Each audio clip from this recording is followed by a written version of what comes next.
நான் உங்கள் advocate sir. இப்போது சுப்ரீம் கோர்ட் என்ன சொல்லியிருக்காங்கன்னா, ஒருத்தவங்க கம்ப்ளைண்ட் கொடுக்குறாங்கன்னா கம்ப்ளைண்ட் மேலே ஆக்ஷன் எடுங்க. அதை விட்டு இது உண்மையா பொய்யா அதனால நிராகரிக்க எஃப்ஐஆர் எடுக்க முடியாதுன்னு சொல்லாதீங்க இருக்காங்க. என்னன்னா இந்த இந்த அவங்க சொல்லியிருக்க புகார் பொய்யா இருக்குமோ பொய் அப்படின்னு சொல்லி நிரூபிக்க முடியாது. நிரூபிக்கிற உரிமையும் அந்த பொறுப்பும் போலீஸ்காரங்களுக்கு இல்லை. எஃப்ஐஆர் கம்ப்ளைண்ட்டை வச்சு நீங்கள் பதிவு செய்யுங்க. ஆக்சுவலி அந்த ஆராயிர தன்மை உங்களுக்கு இல்லை. அதாவது எஃப்ஐஆர் பதிவு செய்யாம எஃப்ஐஆரை நிராகரிக்கிறதுக்கு உங்களுக்கு தன்மை இல்லை அப்படின்ட்டு நல்லா புரிஞ்சுக்கோங்க. உங்களுக்கு புலன் விசாரணை பண்ணி உண்மையா பொய்யன்னு கண்டுபிடிக்கிற பர்மிஷன் இது பவர்ல.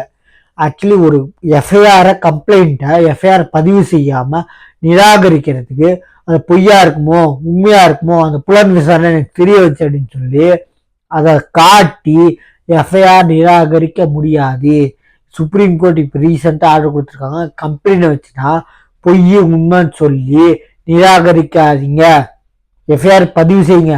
அதுக்கப்புறம் அரெஸ்ட்டு சட்ட நடவடிக்கைகள் அப்புறம் அரெஸ்ட் பண்ணுறாம வேணாம உண்மையா பொய்யா இருந்துச்சுன்னா உங்களுக்கு ஒன்றும் புதுசு இல்லை. மிஸ்டேக் ஆஃப் ஃபேக்ட்னு போடுங்க சரிங்களா, போட்டு க்ளோஸ் பண்ணுங்க எஃப்ஐஆரை. ஆனால் எஃப்ஐஆர் பதியாமல் இருக்காதீங்க, பதிங்க. எஃப்ஐஆர் நிராகரிக்கிறதுக்கு உண்மை இல்லை அப்படின்னு சொல்லி நிராகரிக்க முடியாது. உங்க கம்ப்ளைண்ட்ல உண்மைத்தன்மை இல்லை அப்படின்னு சொல்லி நிராகரிக்க முடியாது அப்படின்னு சொல்லி எக்காரத்தை கொண்டு இந்த மாதிரி பொய்யா சொல்லி எங்க ஜுடிஷியன் வராதுக்கோ அதுக்கு ஆப்போசிட்டாங்க 0 எஃப்ஐஆர் பதிவு செஞ்சு எங்க ஜுடிஷியன் வராது, இந்த உலகம் வேற உலகம் அப்படின்னு சொல்லி நிராகரிக்காதீங்க. எந்த ஊர்ல இருந்தாலும் பதிவு செஞ்சுட்டு எந்த ஊரை நீங்க சொல்றீங்களோ எந்த போலீஸ் ஸ்டேஷன் லிமிட்ல வருதுன்னு சொல்றீங்களோ அந்த போலீஸ் ஸ்டேஷனுக்கு நீங்களே அனுப்புங்க. அது பேர் 0 எஃப்ஐஆர்.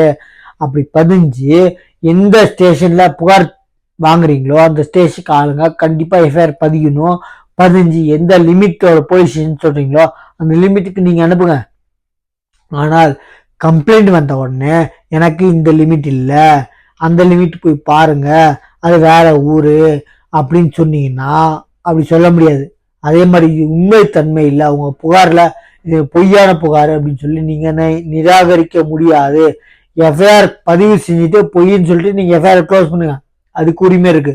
ஆனா எஃப்ஐஆர் பதிவு செய்யாம நீங்க முடியாது, நிராகரிக்க முடியாதுன்னு இருக்காங்க. இது பாருங்க எப்படின்னு. ஆக்சுவலி இந்த மாதிரி ஆளுங்க போலீஸ்கார காசை வாங்கிட்டு நிறைய பேர் இன்ஃப்ளூயன்ஸ்ல யூஸ் பண்ணிட்டு காசை வாங்கிட்டு எப்படி இன்ஃப்ளூயன்ஸ் யூஸ் பண்ணுமோ அப்படி எப்படிலாம் வாங்கிட்டு எஃப்ஐஆர் பதிவு செய்யாம சாட்டி கழிப்பாங்க. தக்க ஒரு பதிலடியா சுப்ரீம் கோர்ட்டு இந்த மாதிரி ஆளுங்களுக்கு போலீஸ்க்கு நீ நிராகரிக்கிறதுக்கு வழி இல்லை, எஃப்ஐஆர் போட்டு நீ கண்டுபிடி அது உண்மையா பொய்யா இருந்துச்சுன்னா மிஸ்டேக் ஆஃப் ஃபேக்ட்னு க்ளோஸ் பண்ணு. ஆனா எக்காரணத்தை கொண்டும் அது உண்மைத்தன்மை இல்லை அப்படின்னு சொல்லிட்டு நிராகரிக்க முடியாதுன்னு இருக்காங்க சரிங்களா. நம்ம சேனலை சப்ஸ்கிரைப் பண்ணி பாருங்க. தேங்க்யூ.